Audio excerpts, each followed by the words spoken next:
मैं भी दिख रहा हूँ?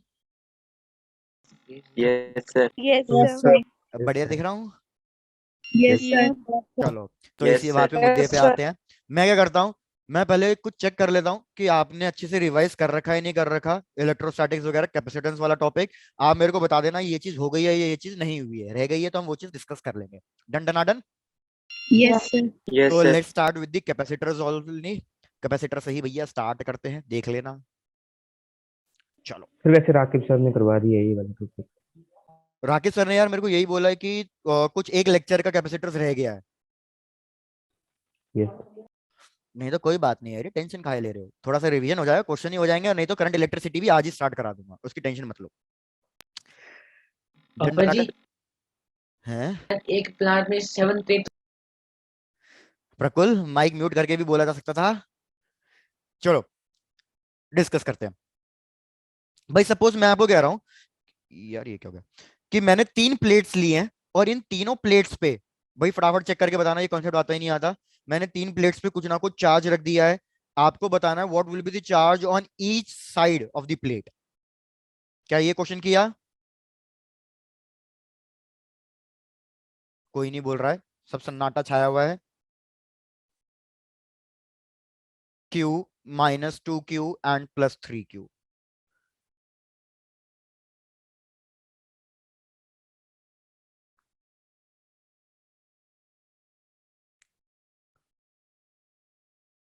भाई नो रिस्पॉन्स, जल्दी बताओ।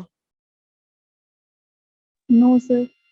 इस टाइप का क्वेश्चन नहीं किया है, ठीक है। देखो मैं क्वेश्चन समझा रहा हूँ, चेक करना आपको ये चीज समझ में आ रही है नहीं आ रही। भाई मैं क्या कह रहा हूँ कि हमारे पास 3 प्लेट्स हैं, कैपेसिटर प्लेट्स हैं, पैरेलल प्लेट्स हैं। मैंने क्या कर दिया, इन तीनों प्लेट्स पे मैंने अलग अलग चार्ज रख दिया, Q -2Q और +3Q। अब आपको एक चीज समझ में आ जानी चाहिए, ये गॉस लॉ से फाइंड होता है बेसिकली। एक चीज याद रखना कि यार जो जो सरफेसेस, जो जो साइड्स मेरी एक दूसरे को फेस कर रही है, उन पे हमेशा इक्वल एंड अपोजिट चार्ज आता है। जैसे फॉर एग्जांपल, अगर मैं कह रहा हूं कि इस पे चार्ज आ रहा है x, तो इस पे चार्ज कितना आना चाहिए यहाँ पे? तो यहाँ पे भी सेम जाना चाहिए, लेकिन माइनस साइन में आना चाहिए, -x। पहले चेक करो ये चीज समझ में आ गई है? Yes sir. Sir. Very good. अब एक और कॉन्सेप्ट को समझो कि सपोज मैं एक आइसोलेटेड प्लेट लेता हूं, आइसोलेटेड प्लेट, आइसोलेटेड प्लेट का मतलब, हाँ जी। पलक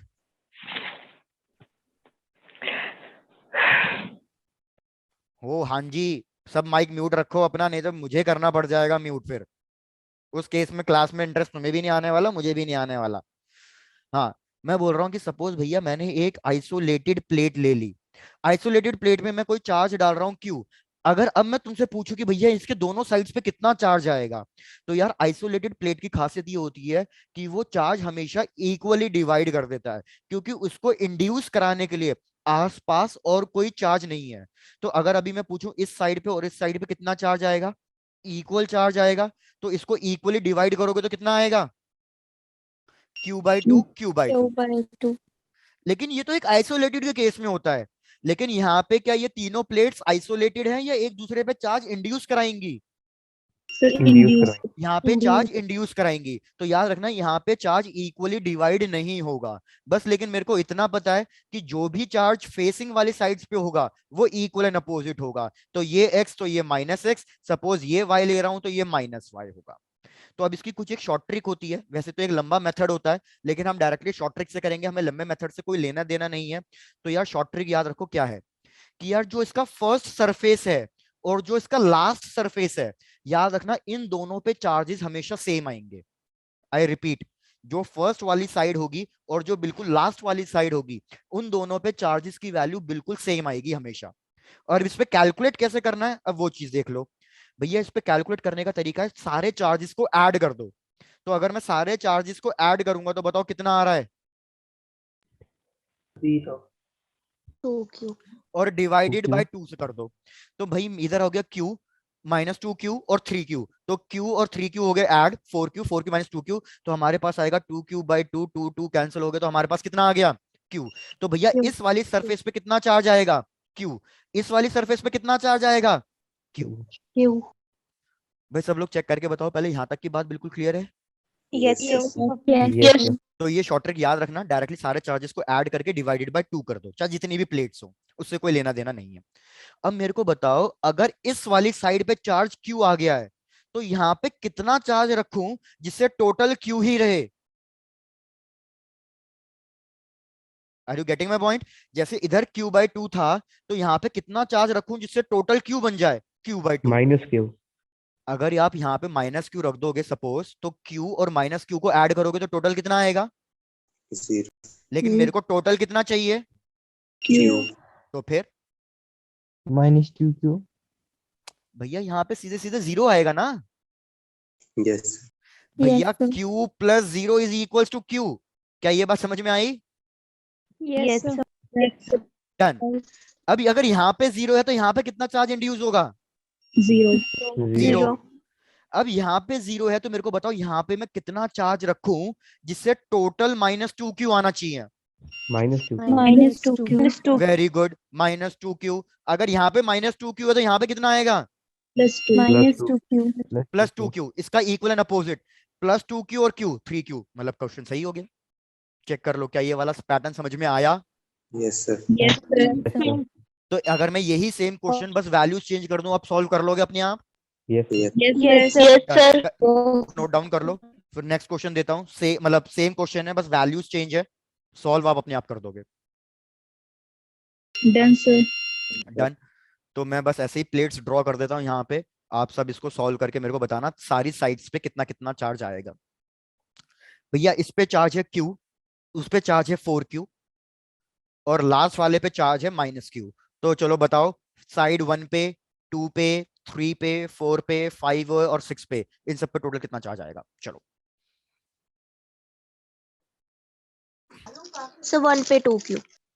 सर एक क्वेश्चन था हाँ बोलो। सर, ये डिवाइड बाय 2Q के। अब यार देखो, एक्चुअली ये है ना लॉन्ग मेथड है, लेकिन बस ये शॉर्ट ट्रिक हमें मिल गई है। वैसे बताता हूँ लॉन्ग मेथड क्या होता है। क्या आपको ये पता है what is the electric field inside a conductor? Sir 0. Very good एरी। अब हम क्या करते हैं एरी, ये जो चार्ज हमें फाइंड करना है ना पॉइंट ए पे, पहले ऐसे करो एरी, आप ये वाला क्वेश्चन कंप्लीट करो, मैं आपको एक बार मेथड बता देता हूँ, जल्दी जल्दी बता ओके दूंगा। ठीक है, डन। पहले आप ये वाला कंप्लीट कर लो।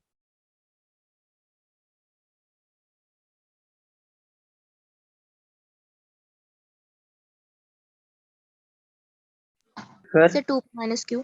ठीक है, तो अब डिस्कस करना शुरू कर देते हैं। तो अगर मैं डिस्कस करना शुरू करूं, तो भैया पॉइंट 1 पे, मतलब सरफेस 1 पे और सरफेस 6 पे, दोनों पे चार्ज सेम होगा। सारे चार्जेस को ऐड करूंगा तो आएगा 4Q। 4Q को 2 से डिवाइड किया तो यहाँ पे आ गया 2Q। यहाँ पे भी कितना आ गया?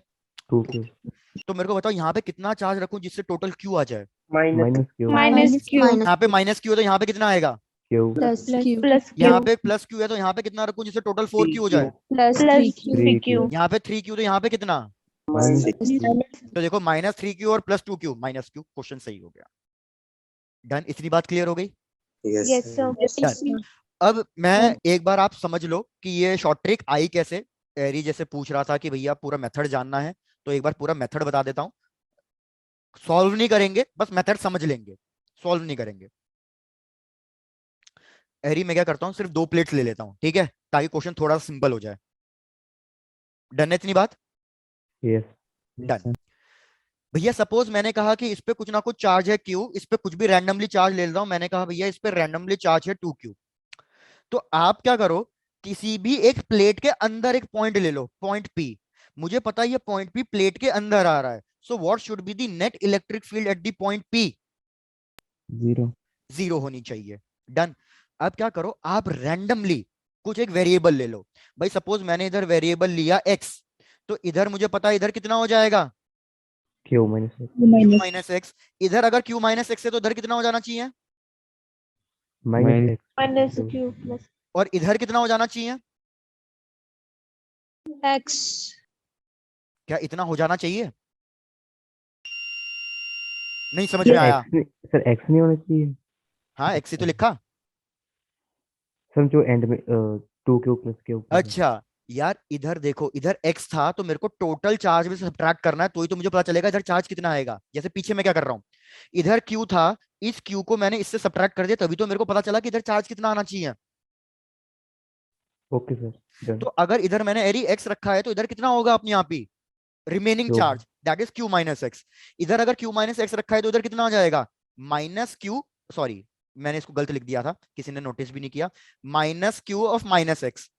तो अगर यहाँ पे इतना चार्ज है तो मेरे को फाइंड करना है यहाँ पे कितना चार्ज होगा, तो इस 2q से क्या करना पड़ेगा मेरे को, सब्ट्रैक्ट। माइनस। तो माइनस माइनस करूंगा तो कितना हो जाएगा, प्लस हो जाएगा बीच में। चेक कर लो, आप कोई दिक्कत? No sir. बढ़िया। No. अब यार एक बात बताओ, पॉजिटिव की वजह से अगर ये पॉजिटिव चार्ज है, थोड़ा सा ध्यान दे लो बस, मैं फटाफट कॉन्सेप्ट ज्यादा उसमें नहीं घुसूंगा। अगर ये पॉजिटिव चार्ज है और मैं कह रहा हूं पॉइंट पी पे इलेक्ट्रिक फील्ड बताओ पॉजिटिव की वजह से, किधर आएगी इलेक्ट्रिक फील्ड, लेफ्ट या राइट? राइट। राइट, काव्य, वेरी गुड काव्य। यार एक चीज सीधी सीधी बात है, पॉजिटिव की वजह से इलेक्ट्रिक फील्ड आउटवर्ड्स डायरेक्शन में आती है, तो पॉजिटिव की वजह से पॉइंट पी पे जो इलेक्ट्रिक फील्ड आएगी वो राइट की तरफ आएगी। लेकिन अगर यहाँ पे नेगेटिव चार्ज रख दूं और फिर पूछूं पॉइंट पी पे इलेक्ट्रिक फील्ड की डायरेक्शन क्या होगी, तो नेगेटिव चार्ज के लिए इलेक्ट्रिक फील्ड की डायरेक्शन होती है इनवर्ड्स, तो यहाँ पे पॉइंट पी पे इलेक्ट्रिक फील्ड किधर आ जाएगी इसके लिए, inward. Left. Left side. Left. तो यही चीज यहाँ पे कर दो भैया, एक्स मैंने पॉजिटिव में लिखा है तो इस पॉजिटिव की वजह से पॉइंट पी पे इलेक्ट्रिक फील्ड किधर आएगी, राइट, रिपेल करेगा। ये पॉजिटिव है Q माइनस एक्स, तो इसकी वजह से भी इलेक्ट्रिक फील्ड किधर आएगी पॉइंट पी पे, लेफ्ट। सबको समझ में आ रहा है?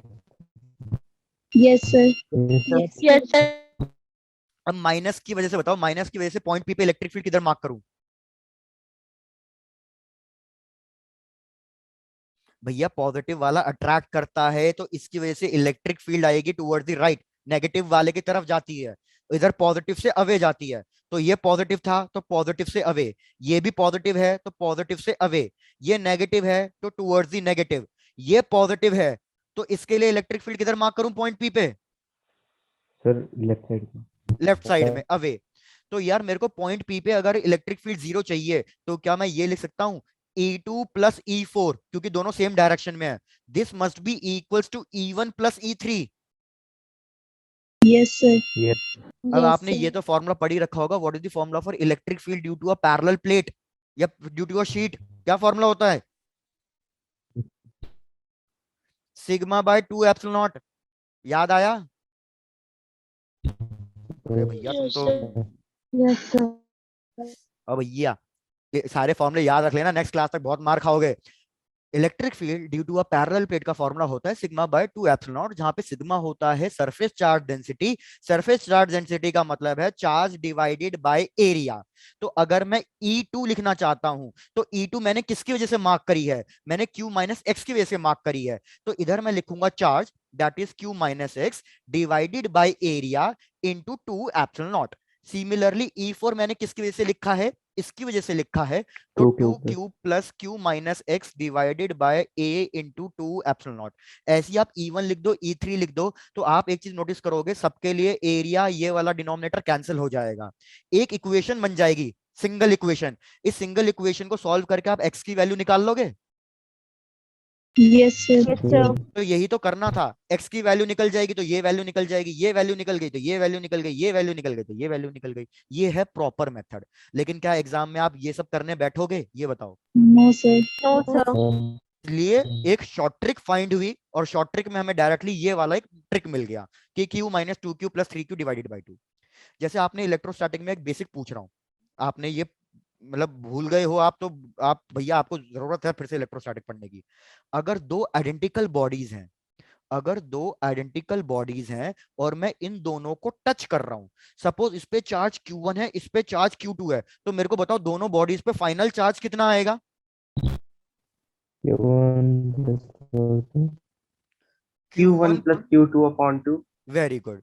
तो यार ये वाला फॉर्मूला क्या डायरेक्ट फॉर्मूला है, ये भी एक शॉर्ट ट्रिक ही है, ये ऐसा कुछ लॉजिक नहीं था कि Q1 प्लस Q2 बाई 2, ये भी एक शॉर्ट ट्रिक ही है। लेकिन ये शॉर्ट ट्रिक आप सिर्फ कब लगा सकते थे, जब बॉडी आइडेंटिकल होती है। अगर सपोज मैं कहता दो बॉडीज नॉन आइडेंटिकल हैं, नॉन आइडेंटिकल मतलब अब इनका साइज सेम नहीं है, तो मेरे को बताओ अब कौन सा फॉर्मूला लगाओगे आप, अब what will be the final charge? क्या आपने ये कैलकुलेट करना सीखा?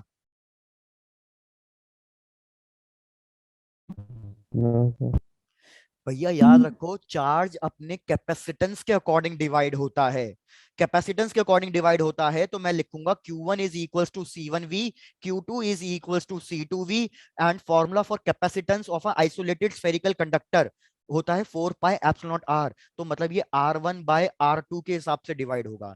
तो जिसका चार्ज, मतलब जिसकी कैपेसिटेंस, जिसका रेडियस ज्यादा होगा, तो इस पे चार्ज ज्यादा आएगा, तो ये Q2 से चार्ज लेगा। मेरे हिसाब से जो मैंने बोला वो नहीं समझ में आया। अरे Yes, थोड़ा sir. थोड़ा फ्रैंकली बोल दो, समझ में नहीं आया, रिपीट करना है। Yes, sir. Yes, sir. Yes. Yes. Repeat. मैं बोल रहा हूँ यार, हम क्या करते हैं ना, हम जब चैप्टर की स्टार्टिंग पढ़ते हैं इलेक्ट्रोस्टैटिक्स की, तो हमें पहले से ये चीज बता दी जाती है कि अगर दो बॉडीज आइडेंटिकल हैं और वो दोनों बॉडीज आपस में टच कर रही हैं, तो चार्जेस को डिवाइड होना ही होना है। चार्जेस को डिवाइड क्यों होना है? क्योंकि चार्जेस तब तक ट्रैवल करते हैं जब तक दोनों का पोटेंशियल सेम ना हो जाए। इधर चार्ज अलग है Q1, इधर चार्ज अलग है Q2, तो दोनों का पोटेंशियल सेम नहीं होगा। तो जैसे ही मैं दो बॉडीज को टच करूंगा, चार्जेस कहीं ना कहीं फ्लो करेंगे। या तो वो Q1 से Q2 की तरफ जाएंगे, या Q2 से Q1 की तरफ जाएंगे। ये मेरे को नहीं पता, लेकिन इतना पता है कि वो कब तक ट्रैवल करेंगे, जब तक दोनों का पोटेंशियल क्या ना हो जाए, सेम ना हो जाए। तो एक्चुअल में हम क्या करते हैं ना, चैप्टर की स्टार्टिंग में हम डायरेक्ट शॉर्ट ट्रिक से डील करते हैं कि भैया आपको स्टार्टिंग में ही ये शॉर्ट ट्रिक बता दी जाती है कि अगर आपको फाइनल चार्ज फाइंड करना है कि इन दोनों बॉडीज पे फाइनल चार्ज कितना आएगा, तो Q1 plus Q2 divided by 2 कर देते हैं। जैसे आपने ये चीज पढ़ी होगी, सपोज ये 3 कूलम्स है, ये 7 कूलम्स है, इन दोनों को टच किया, तो मेरे को बताओ इस पे और इस पे टोटल कितना चार्ज आएगा? 5 coulomb. 5 coulomb. 5 कूलम्स दोनों पे सेम चार्ज आएगा। लेकिन ये तो सिर्फ आइडेंटिकल बॉडीज के लिए शॉर्ट ट्रिक है। ये शॉर्ट ट्रिक हमें कैसे मिली थी? हमें ये शॉर्ट ट्रिक इस वाले लॉजिक से मिली है। अब ये वाला लॉजिक कब पता चला हमें? जब हम नॉन आइडेंटिकल बॉडी से डील करते हैं। अब मैंने कहा कि भैया मेरी दो जो बॉडीज हैं वो सेम साइज की नहीं है, एक बॉडी बहुत बड़ी है, एक बॉडी बहुत छोटी है, इन दोनों पे चार्ज अलग अलग है, तो इन दोनों का पोटेंशियल अभी भी अलग अलग ही है। अगर इन दोनों का पोटेंशियल अलग अलग है और मैं इनको टच कर रहा हूं, तो डेफिनेटली चार्जेस ट्रांसफर होंगे। और कैसे ट्रांसफर होंगे? वो तब तक ट्रांसफर होंगे जब तक दोनों का पोटेंशियल फिर से क्या ना हो जाए, सेम ना हो जाए। तो मेरा क्वेश्चन ये था कि अब चार्जेस कौन सी डायरेक्शन में ट्रांसफर करेंगे? क्या Q1 से Q2 पे जाएंगे, या Q2 से Q1 पे जाएंगे? तो याद रखना चार्जेस, बिल्कुल, तो चार्जेस हमेशा अपने कैपेसिटी के अकॉर्डिंग, कैपेसिटेंस के अकॉर्डिंग शेयर होते हैं। तो अगर मैं Q1 का फॉर्मूला लिखना चाहता हूं, तो आपने कैपेसिटेंस में ये पढ़ा होगा, Q1 is equals to C1V CV, similarly Q2 equals to C2V। अब कैपेसिटेंस का एक स्फेरिकल कंडक्टर का फॉर्मूला क्या होता है? Capacitance of a spherical conductor का फॉर्मूला होता है 4 पाई एप्सिलॉन नॉट R। तो C1 की जगह मैं क्या लिखूंगा? 4 pi epsilon not R1 into V। चलो यहां पे पूरा पूरा लिख देता हूं, 4 pi epsilon not R1 into V। ये V क्या है? ये V वो वाला पोटेंशियल है जब तक दोनों का इक्वल ना हो गया हो, ये इक्वल पोटेंशियल है। अब मेरे को बताओ इसमें से आपको क्या क्या चीजें सेम दिख रही है जो मैं कैंसिल कर सकता हूं? 4 pi epsilon naught V. तो मतलब मेरे को एक चीज पता चल गई ना, Q1 by Q2 is equals to R1 by R2। मतलब जिसका रेडियस बड़ा होगा उसका चार्ज भी क्या होगा? ज्यादा. ज्यादा होगा। तो मेरे को बताओ इधर चार्ज Q2 से Q1 पे जाना चाहिए था, या Q1 से Q2 पे जाना चाहिए था? Q2 से Q1. Q2 से Q1, क्योंकि Q1 की बॉडी का साइज बड़ा है तो उसकी कैपेसिटेंस बड़ा है, तो ये चार्ज ज्यादा स्टोर कर सकता है। तो ये चार्ज ज्यादा स्टोर कर सकता है, तो ये चार्ज लेगा। Q2 तो बेचारा छोटा सा है, वो इतना चार्ज स्टोर कर ही नहीं सकता। तो वो इतना चार्ज स्टोर कर ही नहीं सकता, तो आप उसको कहां से चार्ज दोगे स्टोर करने के लिए? क्या ये कॉन्सेप्ट क्लियर हो गया?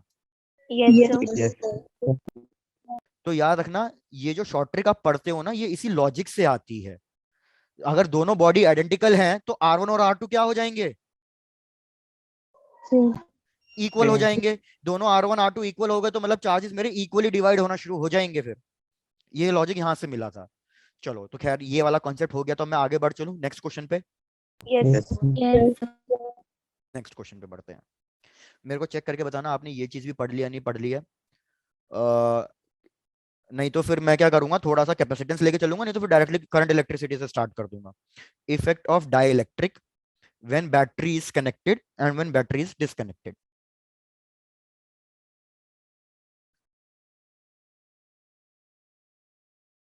When battery is connected क्या आपने ये वाला कॉन्सेप्ट पढ़ लिया था?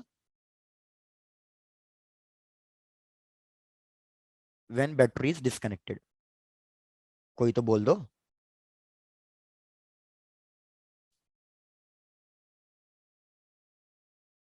ओ शांति दूतों,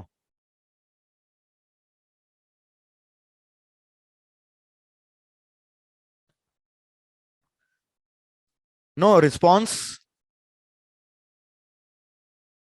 मैं आगे कुछ बोलने ही नहीं वाला जब तक कोई आंसर नहीं करेगा। भैया ये कुछ करा था या नहीं करा था ऐसा, जल्दी। No, sir. हाँ तो ऐसा बोलो ना बस, नहीं तो मैं फिर मैं पढ़ाने में मेहनत नहीं करूंगा ना, अगर आपने ऑलरेडी पढ़ रखा है तो। ये भाई when battery is connected, when battery is disconnected, सबसे पहले तो आप मेरे को ये बता दो कि आपको ये सारे फॉर्मूलेस पता हैं या नहीं पता। सबसे पहली चीज, what is the formula for capacitance? ये वाला फॉर्मूला आपने पढ़ रखा होगा, Q equals to, equal to CV. CV. डन। What is the formula for energy stored in a capacitor?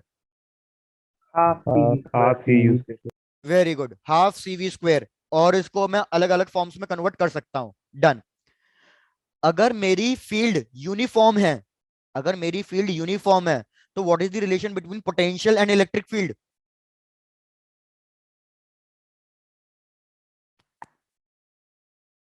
Sir नहीं, रिपीट करना, पोटेंशियल और इलेक्ट्रिक फील्ड। हाँ, what is the relation between potential and electric field? Sir, sir E is dv equal to is equal minus to dV minus over d dr. dot dr very good, dv equals to minus DE by D R. तो मतलब अगर मैं सीधी सीधी D into R, तो अगर मैं सीधी सीधी बात करूं, v का फॉर्मूला होता है इलेक्ट्रिक फील्ड इंटू लेंथ। ये फॉर्मूला तब यूज करते हो जब इलेक्ट्रिक फील्ड हमारे पास यूनिफॉर्म होती है। बस अब क्या करना है, इन्हीं तीन फॉर्मूले को ले लेके चलेंगे और सॉल्व कर लेंगे। एक लास्ट चीज और बता दो बस मेरे को, what is the formula for parallel plate capacitor? epsilon not A upon D. Very good. और जैसे ही हम डाइलेक्ट्रिक इंसर्ट कर देते हैं, तो ये फॉर्मूला क्या बन जाता है? k times epsilon naught a y. Very good काव्य, बिल्कुल सही। बस पहले ये चेक करो ये चार फॉर्मूले याद हैं या नहीं, तो मैं पिछला वाला कॉन्सेप्ट आपको आसानी से समझा दूंगा। Yes, चलो sir. डन, बढ़िया। आ जाओ भैया इधर, क्वेश्चन की भावनाओं को समझो। क्वेश्चन की भावनाएं क्या कहना चाह रही हैं आपसे? क्वेश्चन की भावनाएं कह रही हैं कि भैया ये हमने एक पैरेलल प्लेट कैपेसिटर लिया, और इस पैरेलल प्लेट कैपेसिटर को हमने एक बैटरी से कनेक्ट कर दिया है। हम बैटरी रिमूव नहीं कर रहे हैं, बैटरी पूरे सर्किट्स के साथ कनेक्टेड ही रहेगी फुल टाइम के लिए। बैटरी को हमने कुछ वो नहीं किया, ठीक है। बैटरी का पोटेंशियल है V, ये कैपेसिटर है।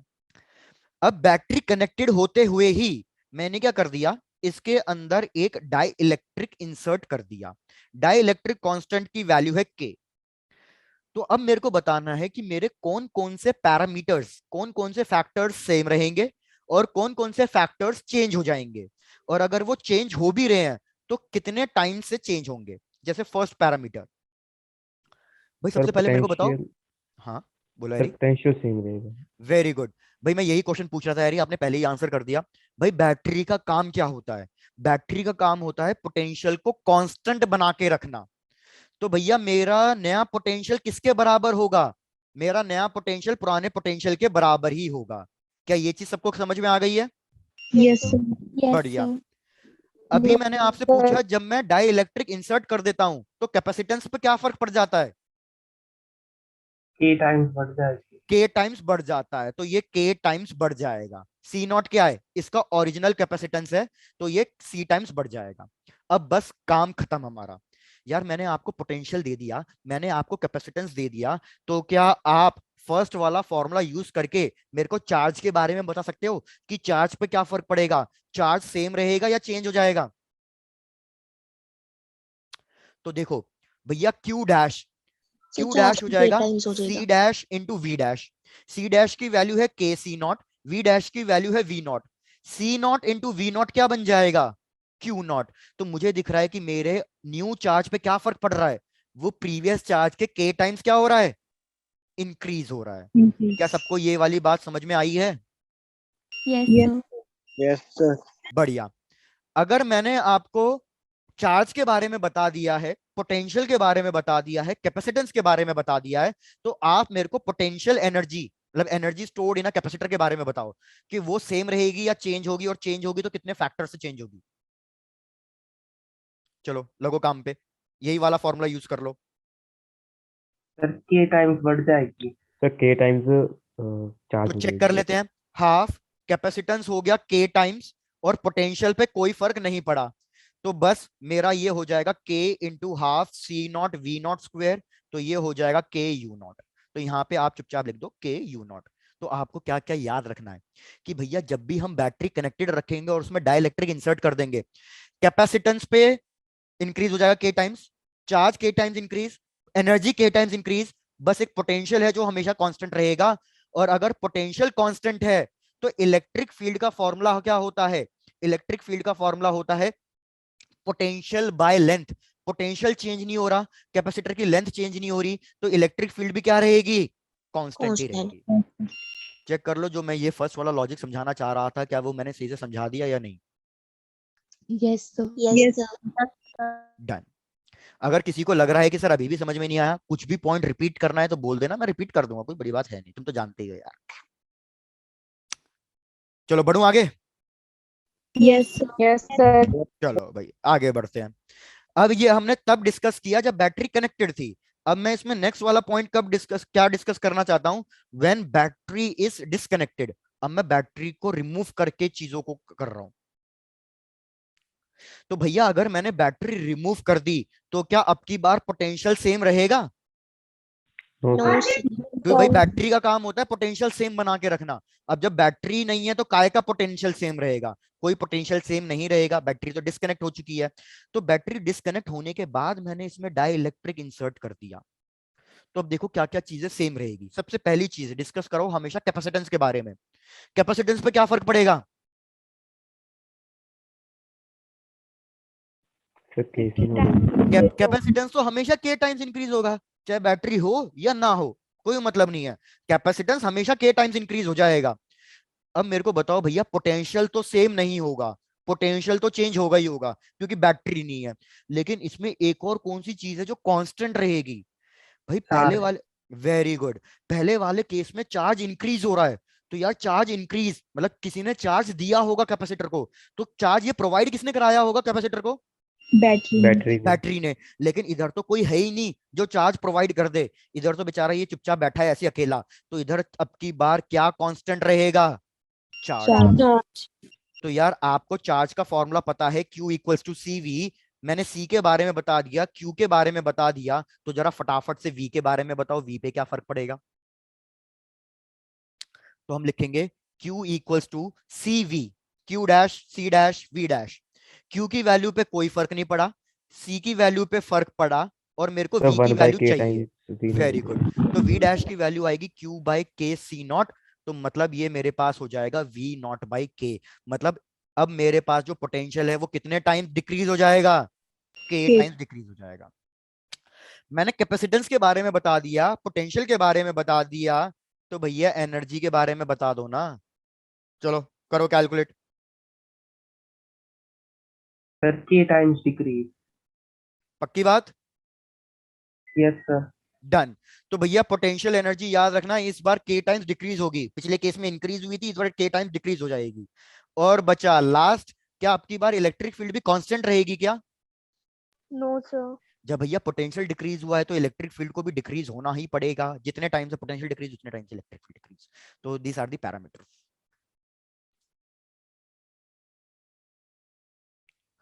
Done, sir.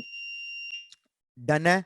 अब मैं आपको कह रहा हूं आप एक मिनट और लो आराम से, पहले इन दोनों कॉन्सेप्ट को माइंड में बिठा लो कि कब क्या चीज कांस्टेंट है, कब क्या चीज चेंज हो रही है, और कितने फैक्टर से चेंज हो रही है। तो फिर मैं आपको एक क्वेश्चन देता हूं, क्वेश्चन आपको सॉल्व करना है।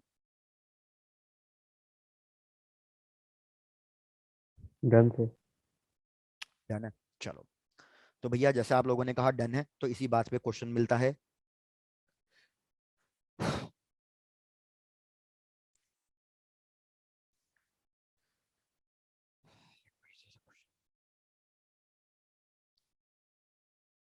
ये भाई आया हुआ क्वेश्चन है, आप चाहे तो देख सकते हो, प्रीवियस ईयर्स का ही क्वेश्चन है ये।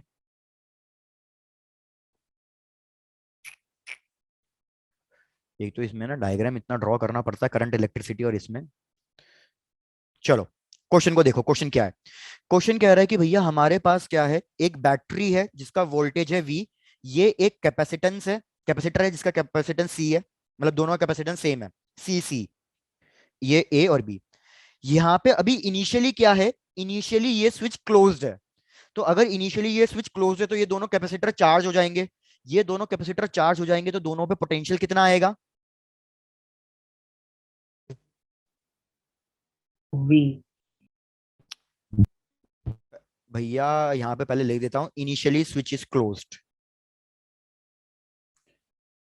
क्या हुआ भाई, सिर्फ एक दो लोग आंसर क्यों दे रहे हैं, बाकी लोगों को समझ में नहीं आ रहा क्या? सबसे पहले मेरे को ये बताओ, ए और बी सीरीज में है या पैरेलल में है? पैरेलल। पैरेलल में पोटेंशियल सेम हो जाता है, तो अगर यहाँ पे पोटेंशियल V है तो ए पे कितना पोटेंशियल हो जाएगा? V। बी पे भी कितना पोटेंशियल हो जाएगा? V। इसका कैपेसिटेंस C है, इसका कैपेसिटेंस भी C है, दोनों का कैपेसिटेंस सेम है। अब क्वेश्चन की भावनाओं को सुनो, क्वेश्चन क्या कहना चाह रहा है। इनिशियली स्विच क्लोज था, अब क्वेश्चन कह रहा है कि now the switch is open, हमने स्विच को ओपन कर दिया, और ओपन करने के बाद डाई इलेक्ट्रिक इंसर्ट कर दिया है। डाई इलेक्ट्रिक की वैल्यू गिवन है K। अब हमने स्विच को ओपन कर दिया, स्विच को ओपन कर दिया, इसमें भी डाई इलेक्ट्रिक, इसमें भी डाई इलेक्ट्रिक, डाई इलेक्ट्रिक दोनों में सेम डाला है K, और दोनों में मतलब डाई इलेक्ट्रिक की वैल्यू जो गिवन है 3 गिवन है। तो आप मेरे को बताओ कौन सा कैपेसिटर है जिसके लिए फर्स्ट वाला कॉन्सेप्ट लगेगा व्हेन बैटरी इज कनेक्टेड, और कौन सा वाला कैपेसिटर है जिसके लिए सेकंड वाला कॉन्सेप्ट लगेगा when the battery is disconnected? तो सर अगर आप ए देखो, वाले के लिए। वेरी गुड, तो अगर आप देखो, अगर मैंने स्विच ओपन भी कर दिया है तो ए वाला तो अभी भी बैटरी से कनेक्टेड आ रहा है, तो ए वाले के लिए तो हमारा वो वाला कॉन्सेप्ट लगेगा when the battery remains connected, और बी वाला तो मेरा सर्किट से कट गया है, तो बी वाले के लिए कौन सा कॉन्सेप्ट लगेगा? बी वाले के लिए कॉन्सेप्ट लगेगा when the battery is disconnected. अब क्वेश्चन सुनो, क्वेश्चन ने क्या पूछा है, क्वेश्चन ने पूछा है भैया find the ratio of final potential energies, initial situation और फाइनल सिचुएशन, इन दोनों का फाइनल पोटेंशियल एनर्जी बताना है। क्वेश्चन समझ में आया? Yes, sir. ए और बी की दोनों की पोटेंशियल एनर्जी फाइंड करोगे इनिशियल सिचुएशन में जब स्विच क्लोज था, वो है यू आई, और यू एफ का मतलब क्या है, अब स्विच ओपन हो गया है तो अब दोनों की पोटेंशियल एनर्जी कितनी आई होगी, उन दोनों का रेशियो लेना है आपको, यू एफ एंड यू आई। यहां लिख देता हूं, यू एफ का मतलब है टोटल एनर्जी बोथ कैपेसिटेंस की, total energy when switch is open, ताकि आपको क्वेश्चन में ना रहे डाउट, और यू आई का मतलब है total energy when switch as is closed. चलो ट्राई टू कैलकुलेट।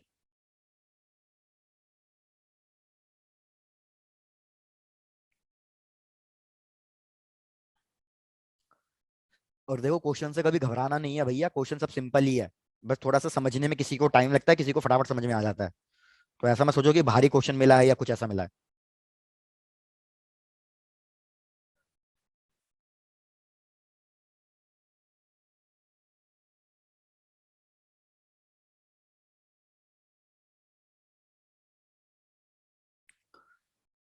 ओके, काव्य आपका आंसर, काव्य वेरी गुड, आपका आंसर बिल्कुल सही है यार, बहुत बढ़िया।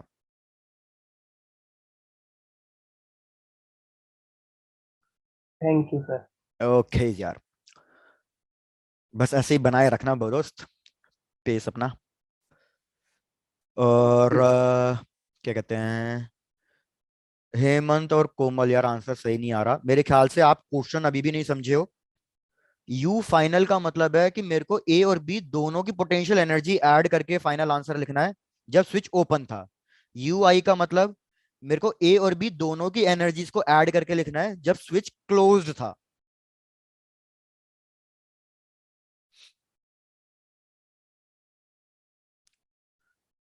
चलो काव्य, स्टेप्स बताओ आपने कैसे कैसे क्या किया, सर सबसे पहले तो इनिशियल पोटेंशियल एनर्जी सीखी, बताओ तो कैसे कैलकुलेट करी आपने initial potential energy?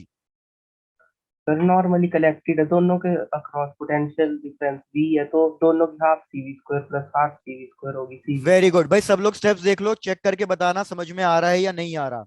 Potential energy चाहे सीरीज कनेक्शन हो चाहे पैरेलल कनेक्शन हो, पोटेंशियल एनर्जी हमेशा डायरेक्टली ऐड होती है, ये इलेक्ट्रोस्टैटिक पोटेंशियल एनर्जी की बात कर रहा हूं मैं।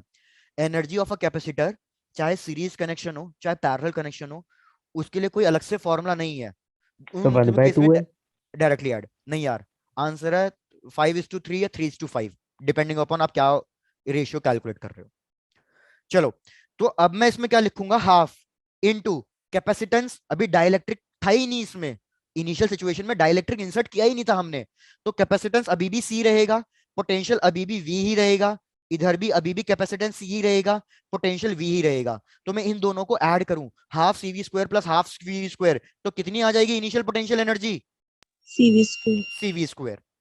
भाई सब लोग मेरे को चेक करके बताओ ईमानदारी से, बिल्कुल यहां तक कोई दिक्कत? No, sir. No, sir. बढ़िया भाई बढ़िया। अब आ जाते हैं फाइनल सिचुएशन पे। हाँ तो वही फिर से आ जाओ, बताओ फाइनल पोटेंशियल एनर्जी कैसे कैलकुलेट करी? सर जो ए है वो बैटरी के साथ कनेक्टेड रहा था, तो उसकी पोटेंशियल एनर्जी के टाइम्स बढ़ गई, और जो बी है वो बैटरी से डिस्कनेक्टेड था, उसकी के टाइम्स मतलब 1/k के फैक्टर से मल्टीप्लाई होगी, और उनको ऐड करके और बस रेशो में। Very good. तो यार अगर मैं final potential energy, final energy calculate करना चाहता हूं, तो मुझे पता है ए वाला बैटरी से कनेक्टेड है, और जो बैटरी से कनेक्टेड होता है उसकी पोटेंशियल एनर्जी के टाइम्स इंक्रीज हो जाती है। तो यहां पे मैं लिख दूंगा के इंटू हाफ सीवी स्क्वेयर। क्या इसमें कोई दिक्कत? No, sir. एस मुझे पता है बी वाला बैटरी से डिस्कनेक्टेड हो गया था, तो उसकी पोटेंशियल एनर्जी पे क्या फर्क पड़ता है, उसकी पोटेंशियल एनर्जी के टाइम्स डिक्रीज हो जाती है। आपको क्या करना है, इसको सॉल्व करना है। तो जरा काव्य बताओ, इसको सॉल्व करके कितना आंसर आया था? Sir 10/6 CV square 10/6। 6। Very good. आप सब लोग आंसर वेरीफाई करेंगे, जिसका आंसर सही ना आ रहा हो तो प्लीज बता देना। 10/6 तब आया है जब हमने के की वैल्यू को 3 रखा है। याद रखना, हमने के की वैल्यू को 3 रख के सिंप्लीफाई किया, एलसीएम लेके सॉल्व किया है बस। मैं यहाँ पे लिख ही देता हूँ ना, सीधी सीधी बात नेक्स्ट स्टेप में, नहीं तो आप कंफ्यूज हो जाओगे। ये हो जाएगा 3/2 सीवी स्क्वायर प्लस ये हो जाएगा 1/6 सीवी स्क्वायर। इन दोनों को सॉल्व कर लो तो हमारे पास आ जाएगा 10 सीवी स्क्वायर। बिल्कुल सही है, 339, 9 + 1 10। इन दोनों का रेशियो ले लो, इन दोनों का रेशियो लोगे, सीवी स्क्वायर कैंसिल हो जाएगा, तो बस हमारे पास बचेगा 10/6 या 6/10 विच इज इक्वल टू 5:3 या 3:5। तो फाइनल आंसर यहां लिख रहा हूं, फाइनल आंसर आना चाहिए 5:3। सब लोग अपना क्रॉस वेरीफाई करो और चेक करो ये क्वेश्चन पूरा समझ में आया या नहीं आया है। और अगर कोई बोल रहा है नहीं समझ में आया तो बिल्कुल स्टार्टिंग से फिर से रिपीट कर दूंगा, टेंशन लेने वाली बात बिल्कुल नहीं है। Done sir. डन। चलो यार बढ़िया। कौशिक चेक करके बताओ समझ में आया? Yes sir. ठीक है, Lovepreet? Yes, sir. Okay done.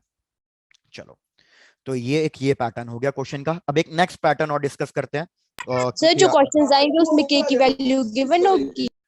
हाँ लवप्रीत, ये क्वेश्चन जो आया था ये सेम क्वेश्चन मैंने वही दिया जो एग्जाम में आया हुआ था। के की वैल्यू 3 गिवन थी, लेकिन अगर सपोज के की वैल्यू 3 गिवन नहीं है तो भी कोई दिक्कत थोड़ी है। आप के टर्म्स में आंसर दे दो अपना, k² = 1 या ऐसा कुछ आंसर आ जाएगा। Okay sir. ठीक है डन। चलो भाई, next pattern parallel plate capacitors पे डिस्कस कर रहे हैं। नेक्स्ट पैटर्न चेक करना ये भी आता है या नहीं आता। देखो, इलेक्ट्रोस्टैटिक्स इतना बड़ा चैप्टर है ना कि अगर आप सोचो कि सब कुछ पढ़ा दिया जाए वो पॉसिबल नहीं है।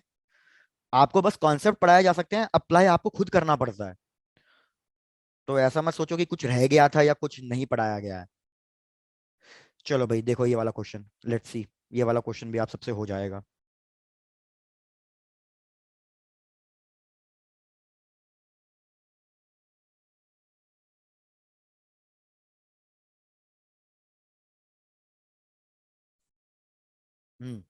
क्वेश्चन है कि हमारे पास 4 प्लेट्स हैं। इसको सपोज ले लो plate A B C D, इस तरीके से। हमारी फर्स्ट प्लेट और लास्ट प्लेट कनेक्टेड है कंडक्टिंग वायर से, वेयर जो सेकंड प्लेट है वो positive terminal of the battery से कनेक्टेड है, वेयर जो दूसरा वाली थर्ड प्लेट है वो किससे कनेक्टेड है, negative terminal of the battery से। याद रखो क्वेश्चन में जरूरी नहीं कि आपको बैटरी ड्रॉ करते हुए मिले, आपको क्वेश्चन कुछ इस तरीके से भी दे सकता है वो, तो आपको कंफ्यूज नहीं होना है कि ये वाला मेरा पॉइंट ए से कनेक्टेड है, ये वाला मेरा पॉइंट बी से कनेक्टेड है। तो आप खुद समझ जाना कि पॉइंट ए और पॉइंट बी का मतलब है कि इन दोनों में से कोई एक पॉजिटिव से कनेक्टेड है और कोई एक नेगेटिव से कनेक्टेड है। जो आपका मन करे किसी एक को पॉजिटिव ले लो, किसी एक को नेगेटिव ले लो। जनरली मैं क्या करता हूं, मैं हमेशा ए को पॉजिटिव ले लेता हूं और बी को क्या ले लेता हूं मैं हमेशा, नेगेटिव। Negative. क्वेश्चन कह रहा है कि हर एक प्लेट का जो एरिया है वो सेम है, प्लेट एरिया इज सेम सारी प्लेट्स का, दैट इज ए। हर एक प्लेट का जो डिस्टेंस है वो भी सेम है। हर एक प्लेट्स का डिस्टेंस कितना है, हर एक प्लेट्स का जो डिस्टेंस है, गैप है, दैट इज डी। आपको कैलकुलेट क्या करके बताना है, आपको इक्विवेलेंट कैपेसिटेंस कैलकुलेट करके बताना है। क्या ये वाला क्वेश्चन आता है?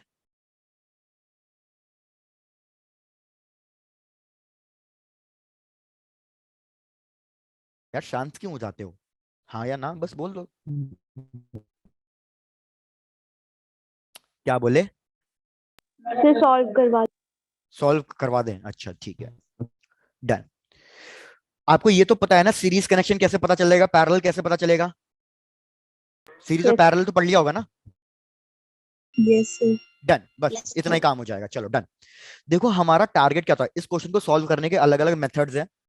मेरे को जो मेथड सबसे अच्छा लगता है मैं उसी मेथड से आपको पढ़ा रहा हूं, समझने की कोशिश करना। सबसे पहला काम क्या करो ना, इन प्लेट को नंबर दे दो। ये हो गया प्लेट 1, ये हो गया प्लेट 2, ये हो गई प्लेट 3 और ये हो गई प्लेट 4। आप हमेशा अपना जो सर्किट डायग्राम है वो ड्रॉ करना शुरू करो positive terminal of the battery से, मतलब पॉइंट ए से। तो मेरे को बताओ पॉइंट ए से कितनी प्लेटें कनेक्टेड है, एक या दो? 2. भाई पॉइंट ए से तो एक ही प्लेट कनेक्टेड है, One. नंबर 2 वाली, ठीक है भैया? नहीं समझ में नहीं आया क्या? आगे आ गया। भाई पॉइंट ए से सेकंड नंबर की प्लेट कनेक्टेड है, लेकिन अगर आप एक चीज नोटिस करो, सेकंड नंबर की प्लेट कितनी प्लेट्स के साथ कैपेसिटर बना रही है, पैरेलल प्लेट कैपेसिटर, मतलब कितनों के साथ शेयरिंग कर रही है।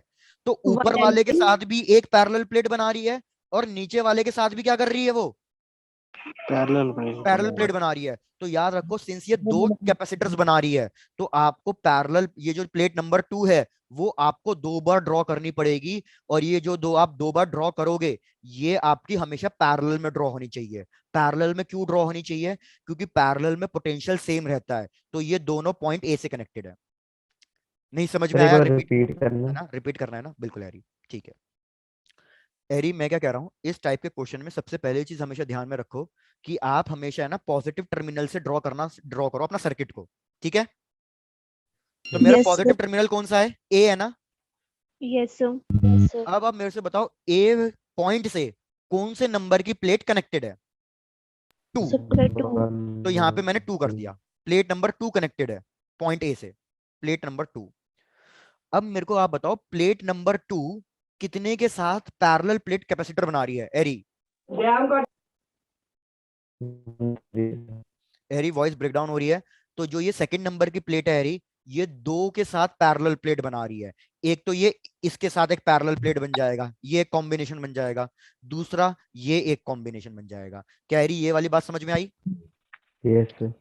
तो याद रखो यार, सिंस मेरा प्लेट 2 2 पैरेलल प्लेट बना रहा है ना, तो इसलिए आप इस प्लेट 2 को 2 बार ड्रॉ करोगे ही करोगे, क्योंकि मेरे को 2 पैरेलल प्लेट कैपेसिटर बनाने हैं ना। अब ये जो दो मैंने प्लेट 2 ड्रॉ किया है 2 बार, ये दोनों को मैं पैरेलल में ड्रॉ करूंगा। पैरेलल में क्यों ड्रॉ करूंगा? क्योंकि पैरेलल में क्या सेम रहता है यारी? पोटेंशियल। पोटेंशियल सेम रहता है। तो अगर मेरी प्लेट 2 पॉइंट ए से कनेक्टेड है, तो जो नीचे वाली प्लेट 2 ड्रॉ कर रहा हूं वो भी तो पॉइंट ए से ड्रॉ होनी चाहिए और सेम पोटेंशियल की होनी चाहिए।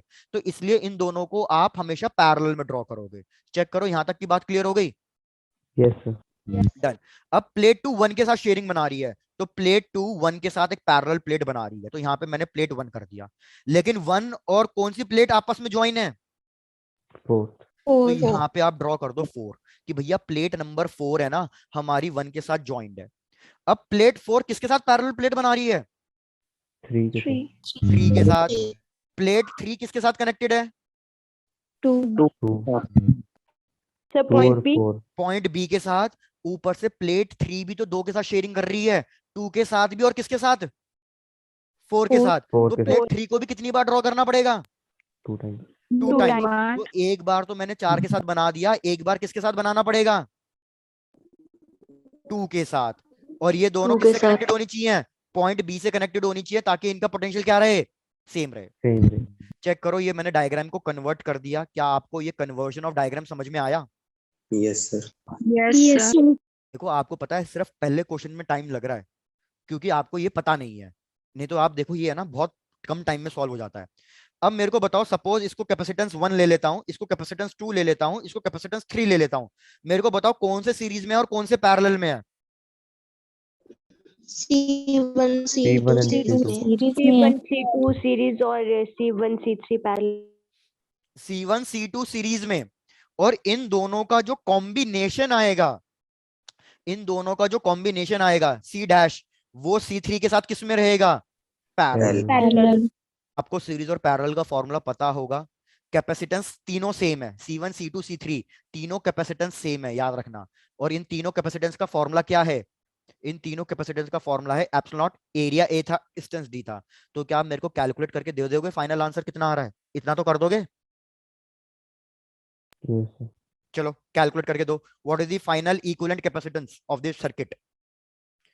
और अगर अभी भी किसी को नहीं समझ में आया हो सर्किट का ब्रेकडाउन तो प्लीज पूछ लो, मैं फिर से रिपीट करूंगा।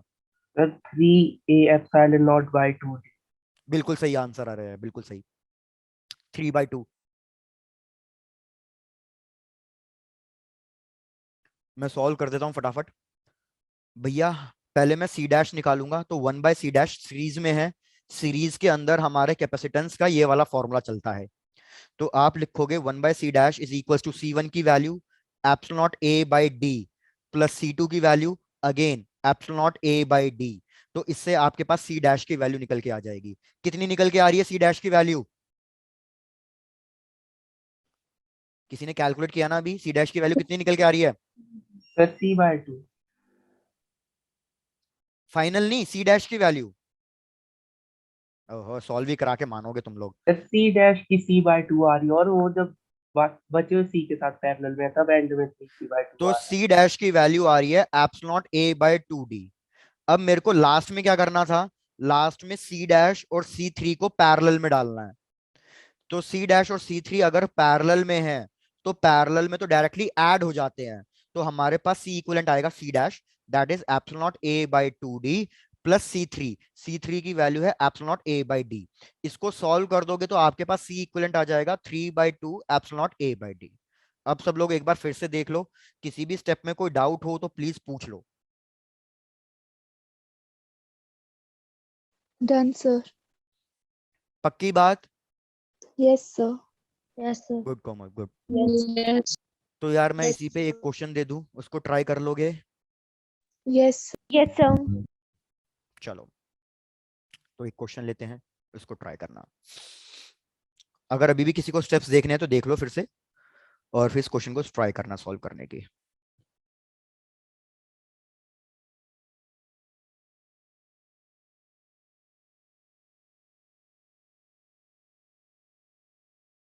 अब की बार मेरी फोर्थ प्लेट पॉइंट बी से कनेक्टेड है, सेकंड प्लेट पॉइंट ए से कनेक्टेड है, और फर्स्ट और थर्ड आपस में ज्वाइंट है।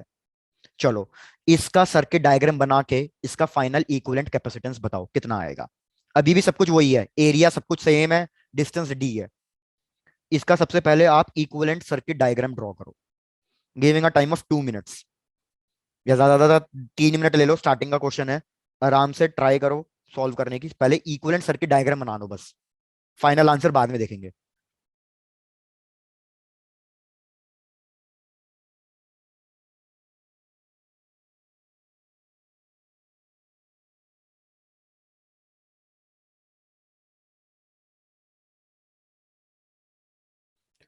आपको इतना याद रखना है, जो प्लेट डबल शेयरिंग कर रही है उनको 2 बार बनाना ही बनाना है, और वो दोनों प्लेट हमेशा पैरेलल में बनेंगी क्योंकि उनका पोटेंशियल सेम होना चाहिए।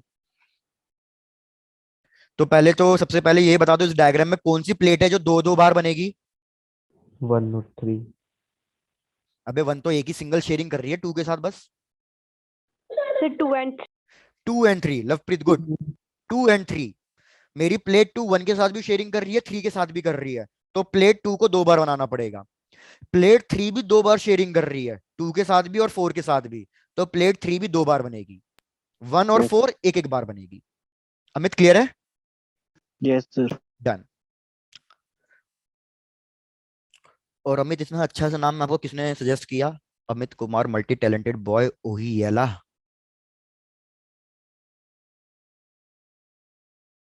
मस्त है अमित।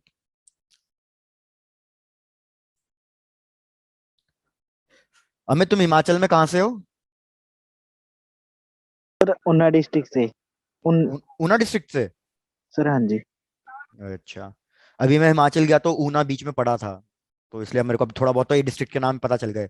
जैसे ये आनंदपुर साहिब के आगे आता है ना। Yes sir. फिर हाँ। अंकल आएगा फिर आएगा उनमें। हम्म।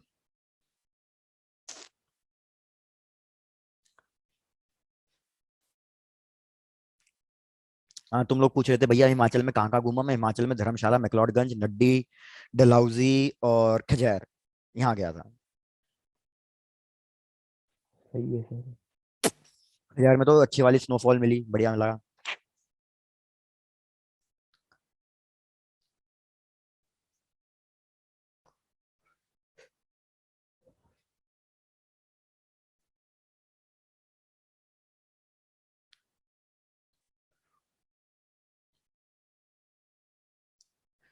प्रकुल, आज बड़ी शांति बनाए रखी है तुमने।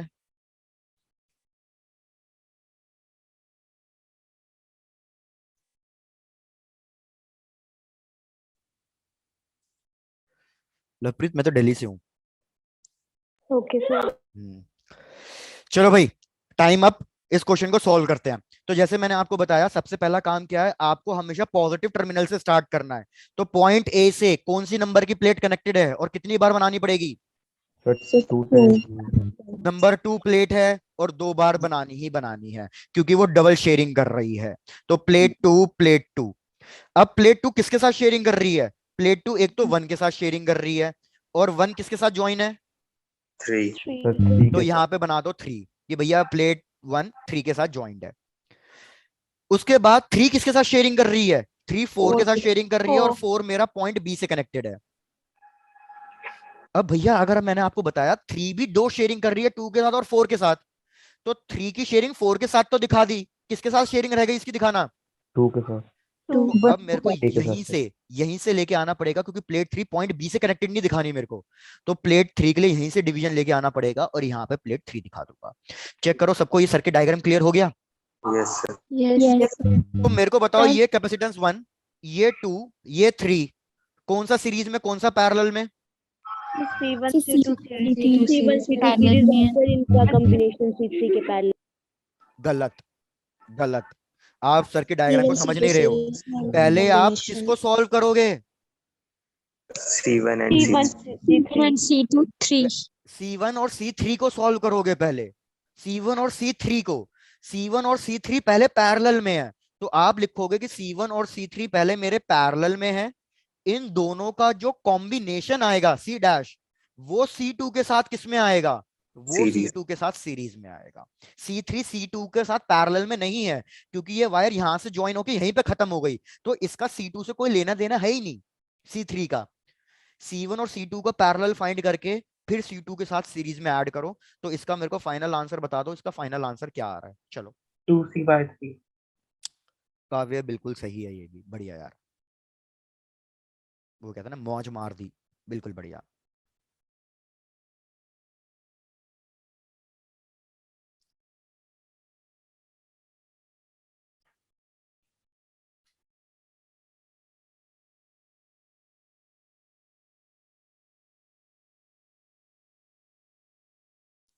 सब लोग प्लीज अपना आंसर वेरीफाई करना। इस बार इसका आंसर आ रहा है 2/3।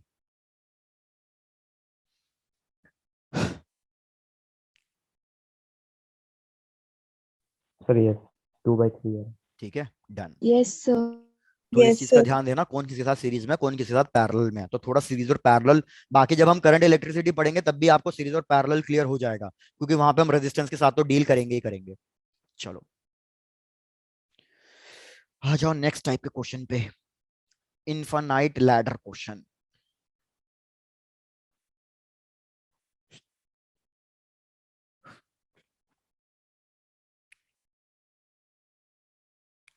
भैया ये हमारे पास एक टाइप की लैडर है, जिसपे हमने कैपेसिटर्स कनेक्टेड किए हुए हैं और ये लैडर चल रही है इनफाइनाइट तक। ये पॉइंट ए मतलब बैटरी का पॉजिटिव टर्मिनल, ये पॉइंट बी मतलब बैटरी का नेगेटिव टर्मिनल, और यहाँ पे अब कनेक्टेड है कुछ ना कुछ कैपेसिटेंस।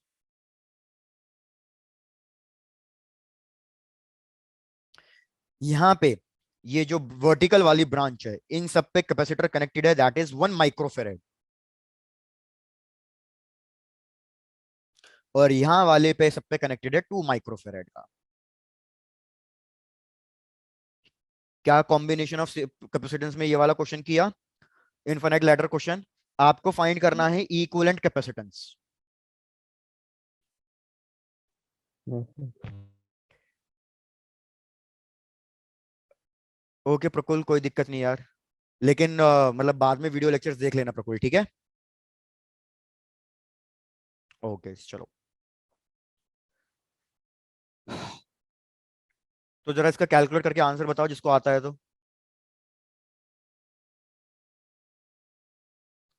पहले बस इतना ही बता दो, ये वाला क्वेश्चन किया था? No, sir. No, sir. अभी तो किसने यस बोला था यार? किया था सर। किया था, चलो सॉल्व करके आंसर बताओ यार। फिर कोई नहीं, टाइम ले लो, नहीं भी किया तो कोई बात नहीं, डिस्कस तो करेंगे, टेंशन कहाँ लेते हो।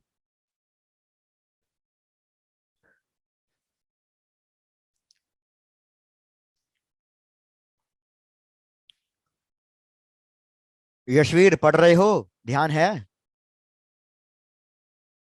Yes, sir. Okay.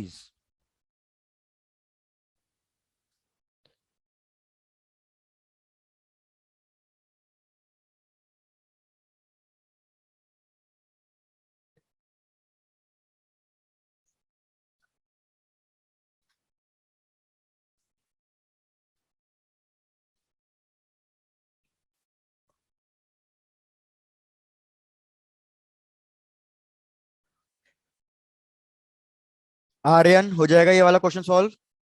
Yes, sir. ठीक है, बढ़िया भाई, सुन के अच्छा लगा। अजय?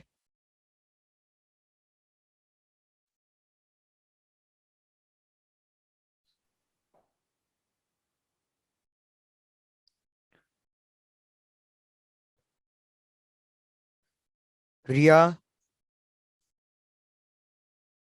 Yes, sir. ये क्वेश्चन आता है? No, sir. ओके चलो भाई, तो let's not waste the time, बढ़ते हैं आगे, क्वेश्चन को सॉल्व करना सीखते हैं कैसा है। इस क्वेश्चन में सबसे पहली खासियत एक चीज देखो कि कौन सी ब्रांच है या कौन सा पार्ट ऑफ द सर्किट है जो बार बार रिपीट हो रहा है। तो क्या आप मेरे को बता सकते हो कौन सा पार्ट ऑफ द सर्किट है जो रिपीट होना शुरू कर गया है? Sir 2 mu S 1 mu S 1 mu S. 1 और 2 ये दोनों पहली बार शुरू हुए थे, उसके बाद यहां से सर्किट क्या होना शुरू कर गया है, यहां से सर्किट रिपीट होना शुरू कर गया है। क्या ये वाली बात मेरी क्लियर है? Yes. Yes. हाँ जी। अब मेरे को बताओ कि यहाँ पे कितने कैपेसिटर्स कनेक्टेड हैं इस ब्रांच के बाद, जो ये मैंने येलो डॉटेड लाइन ड्रॉ करी है, इसके बाद कितने कैपेसिटर्स कनेक्टेड हैं? Sir, 3. नहीं, इनफाइनाइट कैपेसिटर्स कनेक्टेड है, क्योंकि ये लैडर कहां तक जा रही है, ये लैडर इनफाइनाइट तक जा रही है। तो अगर ये लैडर इनफाइनाइट तक जा रही है तो ये 1 और 2 1 और 2 1 और 2 1 और 2 ऐसे रिपीट होते जाएंगे। तो ये कब तक रिपीट होते जाएंगे? इनफाइनाइट तक रिपीट होते जाएंगे।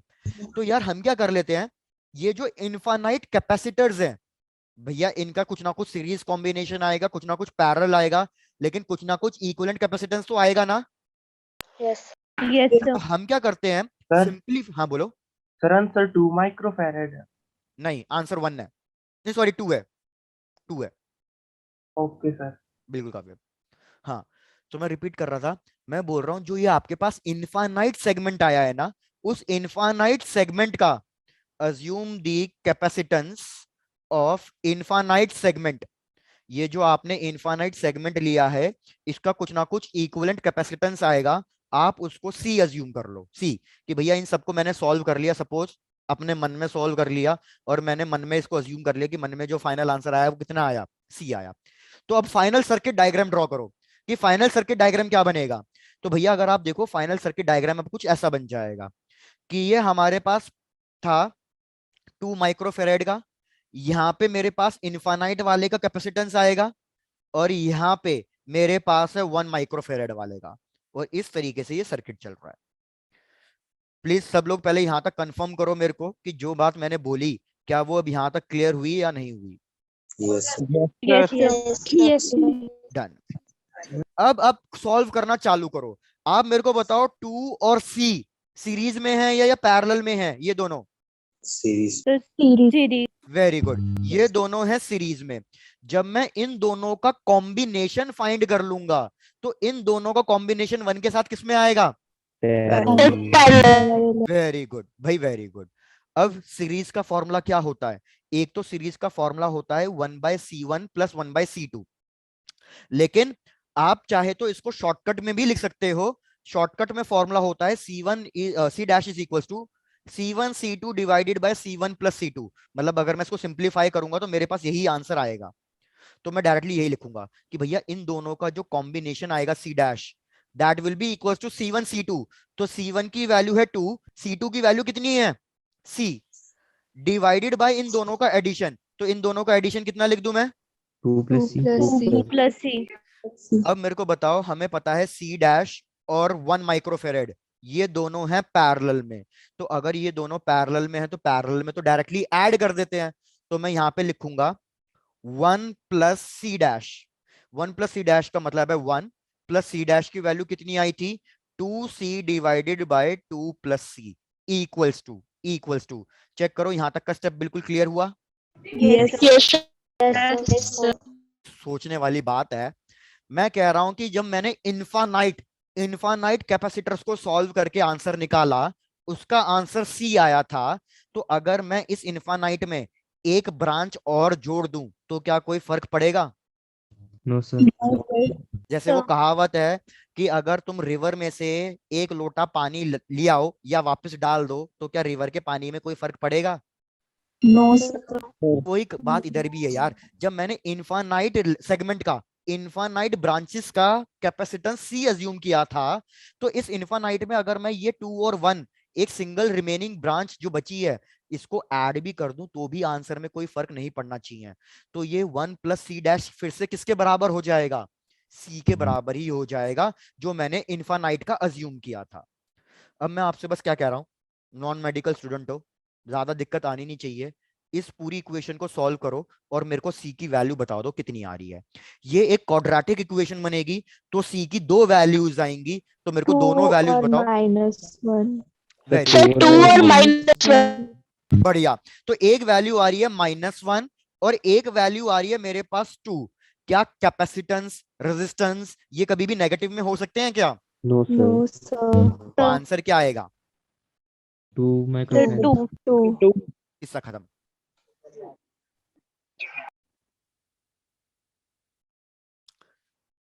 तो प्लीज चेक दी स्टेप्स। कोई दिक्कत, कोई समस्या तो पूछो। सर बैक करना। हाँ अमित लो, बिल्कुल।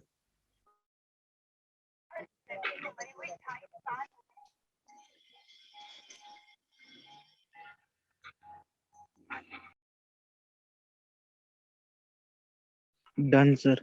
डन। अदिति आप कुछ पूछना चाह रहे हो?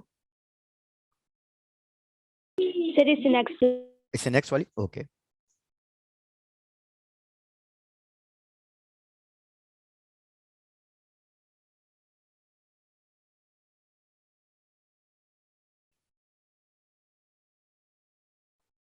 Done, sir. डन। ये वाला भी कंप्लीटेड? Yes. चलो बढ़िया। तो देखो यार, आज के लिए इतना ही है। आपको बस मैं एक छोटा सा होमवर्क क्या देता हूँ, आप किसी भी बुक में देख लेना। आप देख लेना कौन कौन से टॉपिक आपको लगता है कि ये हमें नहीं आता या ये छूट गया है या कुछ भी, या इसमें डाउट है, तो वो टॉपिक आप मेरे को बता देना, हम उसके लिए अलग से डिस्कस कर लेंगे। तो इलेक्ट्रोस्टैटिक्स हम यहीं तक रखते हैं। नेक्स्ट क्लास में हम क्या स्टार्ट कर देंगे? अपना करंट इलेक्ट्रिसिटी। ठीक है? Yes, Yes, sir. Okay. Yes, बाकी sir. इलेक्ट्रोस्टैटिक्स में कैपेसिटेंस वाले में किसी को कोई डाउट लगे तो मेरे को इंडिविजुअली बता देना कि सर ये टॉपिक मेरे को कम समझ में आया या ये टॉपिक रह गया, हम उसको डिस्कस कर लेंगे। Yes, sir. डन। मिलते हैं नेक्स्ट क्लास में। आपको पता ही है इतने दिनों बाद क्या बोलना है Tata, मेरे bye को। bye. Tata, bye bye, take care और एंजॉय। मौज गुड मारो। बाय। गुड बाय यार।